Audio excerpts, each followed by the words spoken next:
Okay, I'm going to talk about two causes that need to be addressed when we look at what is woke capital and why did capital go woke. The first, because I'm a recovering political scientist, is legal, political, and the other is what I'll call economic and cultural. First, who are we talking about? Let's distinguish between how people commonly just talk about this. On the one hand, there's the zealots, right? Identity politics, whatever you want to call it, multiculturalism, wokeness, and all it represents, kind of racial tribalization, destruction of the family, replacement of religion, a new notion of justice ordered around kind of racial hierarchies. I mean, that's one group. It seeks, and I think is well on its way towards accomplishing a fundamental regime change. As the Claremont Institute has said for a long time, it constitutes a rejection of the principles of the Declaration, replacing equality with equity, quote unquote, and therefore the structure of the Constitution.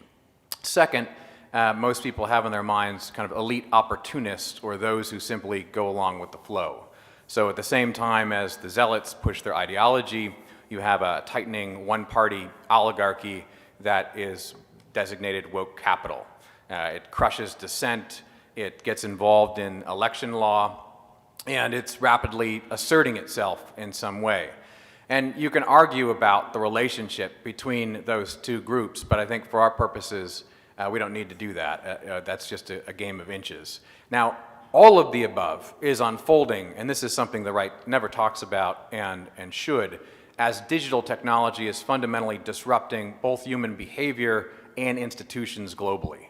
I mean, that's a rolling revolution that's been going on for some time. So the shift in the American cultural and political landscape since the end of World War II has been enormous, right? And the gap between the experience of those 70 plus and those younger is now, I think, a dangerous chasm of disparate experience and really alternative realities that people live in. And a big alternative vision is the understanding of business and what it is. So how did this happen? And now first, Claremont has talked about this for a long time, but probably one of the most provocative and engaging presentations of this argument in recent memory is Chris Caldwell's book, The Age of Enlightenment, America Since the 60s. And we have to first acknowledge that the zealots, quote unquote, have law on their side. We're not just talking about a raging radical leftist ideology. We're talking about a political legal complex that has been progressing for decades and is now firmly entrenched throughout the federal government, in blue states as well as red states, that continuously pushes for woker and woker business. We have to be honest about this. That political legal regime emerged somehow from the Civil Rights Act and anti-discrimination law.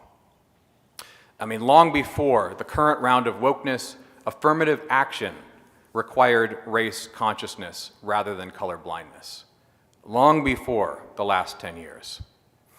As Caldwell says in his book, just half a decade into the civil rights revolution, America had something it never had at the federal level, something the overwhelming majority of its citizens would never have approved, an explicit system of racial preferences.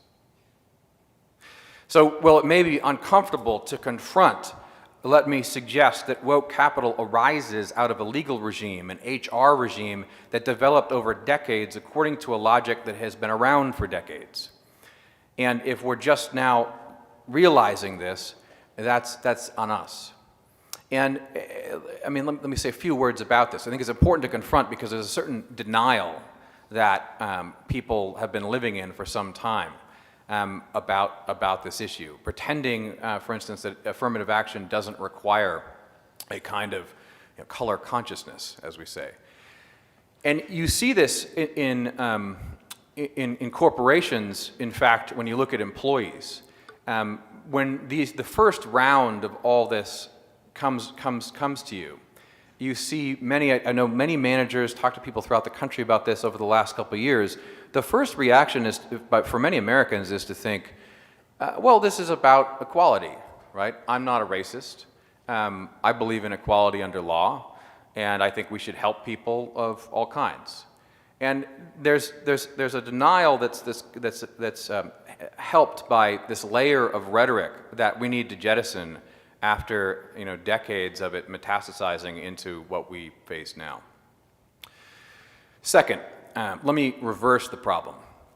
The problem isn't merely legal, and if we got rid of all the laws, per impossibile, right now, all the laws, we just got rid of them, right? It wouldn't matter because the wokeness is entrenched in people's hearts and minds. It's the way, in fact, that we do business. It's the way we advertise. It relates to a way of life, right? I mean, there's a flag, for instance, a rainbow flag. It's a political way of life that we advertise products and services based upon. So how did this happen? Let me suggest another uncomfortable truth. Traditionally, the right has treated business as outside of politics, right? Such that people on the right are supposed to act in a neutral or apolitical way when they go to the workplace. And this, of course, all but guaranteed the left, which did not treat business this way, would win. So this is a failure, really, to understand the political issues at play when it comes to business. It's a philosophical error. It's an error about how culture and government operates. And it's an odd one, really, because in many ways it's so farcical. But why did we think this? Why do we think that government could be divorced from politics in this sort of libertarian way? Well, I think to what David was saying, I mean, there was a time when you could say, right, what's good for Ford is good for America, and it made sense. It made sense because of some kind of national consensus or some kind of shared vision of the good life or the ways of life. But now, of course, that's laughable if you put it in a current context. So if I say to you, what's good for Google good for America? A lot of people in the room are going to smile and nod and shake their head, right? So how do we get here? I mean, the only thing that can be said for this impoverished apolitical understanding is that it's based on an old view of how business operates as well. There was some kind of consensus that seemed like what's good for Ford was good for America because Ford was making its products here. This is pre-globalization. And also the vision of what capital was, of what business was very different than today's current reality. So one note that, say, the gentleman to my left, Joel Kotkin, makes in his paper is that companies, they had to deal then with a diversity of small shareholders, right? Households in 1960 accounted for 90% of all corporate equity. That percentage is now barely 1/3. So what the thing has changed. It's become more elite. You have concentrated decision-making held in an ever smaller number of hands that does not represent the rest of the country. You also, of course, have the troubling fact that we haven't really grappled with, that a lot of these companies are not owned by what still many Americans believe business to be, right? A number of men sitting around the table in the boardroom back in the 1950s with the good of the long-term good of the company in mind, right? They're in fact owned by larger companies who aren't thinking about those sorts of things at all. Okay, so that's our scene. Now consider how the left deals with politics. You could make a quote-unquote conservative case, the one that David was mocking, and you could say, well, look, half the country is one way, half the country is another, so it's good business to stay out of politics. Listen to how today's CEOs speak about this. Here's Nike co-founder Phil Knight, quote, "It doesn't matter how many people hate your brand, as long as enough people love it. You have to take a stand on something, which is ultimately, I think, why the Colin Kaepernick ad worked." Can you imagine a single CEO saying the same thing about an issue leaning right? Let's take the owner of Dove Soap, Breyers Ice Cream, Unilever. Listen to this. He said, "You cannot be absolutely relevant for one segment in this increasingly polarized world. You can't be relevant for one segment in this increasingly polarized world without accepting that it's not going to be the message that other segments want to hear. I really profoundly believe that seeking this mushy middle ground, that's not how the world is anymore. Again, can you imagine one CEO on the right saying that? How about PG&E CEO when you remember the Gillette razor ad, toxic masculinity? If anyone remembers this, the razor ad was controversial, and he was asked, how do you intend to win back the consumer base you've spent the better part of the year offending? And this is what he said. He said, people of all ages expect a brand to take a stand. Our intent is to echo positive values. Not everybody will like every ad. You could argue, and you'd be correct, I think, that part of the reason you don't have anyone, on the other side saying something similar is because they would be torn apart in public, in part by other companies and governmental powers. Everyone has seen companies like Parler be drawn and quartered in public. But part of it, let me suggest, is there's a problem in the very way in which the right has conceived of business over the last few decades. In any event, Joel also quotes from American Prospect as a great line in his piece, where they say the Chinese Communist Party figured out that corporations and individuals, not the government, control nearly everything in America. And so if you change them, you change everything else. This is not the way the right has traditionally thought.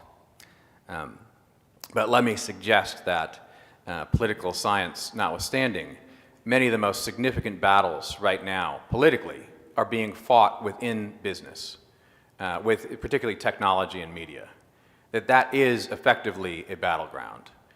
And that really, it's only a matter of time if you're holding out, right? You don't want to go public and take a stand. It's only a matter of time before the wokeness comes for you.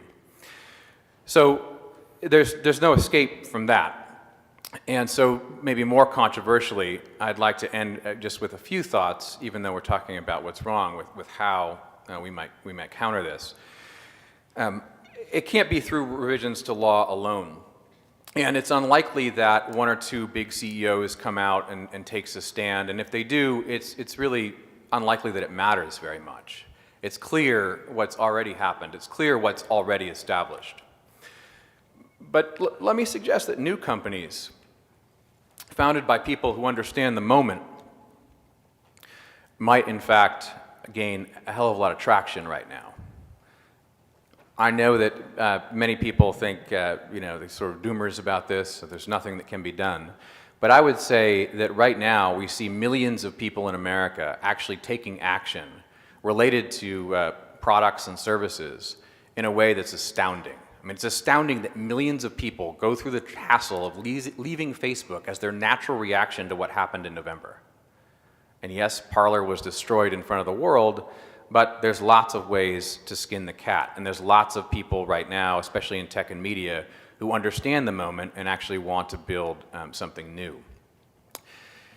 And so let me end with this. The right was wrong about business being neutral, I think, in this way. Products and services are built, they're sold around a kind of way of life that isn't expressly political in the sense most people understand the word. Right? It's not Trump on a tank or red or blue. But when you think about how you buy products and how you look at what's sold to you, it very much relates to certain paths, certain ways of life, certain attitudes of being as opposed to others. What does the right present to the American people in terms of a way of life? What does the right offer other than being anti-wokeness? This is something that needs to be built. This is a new, really an entirely new ecosystem of businesses that needs to be fostered, especially in tech and media. And that's why myself and others have created this alliance called New Founding. Thank you.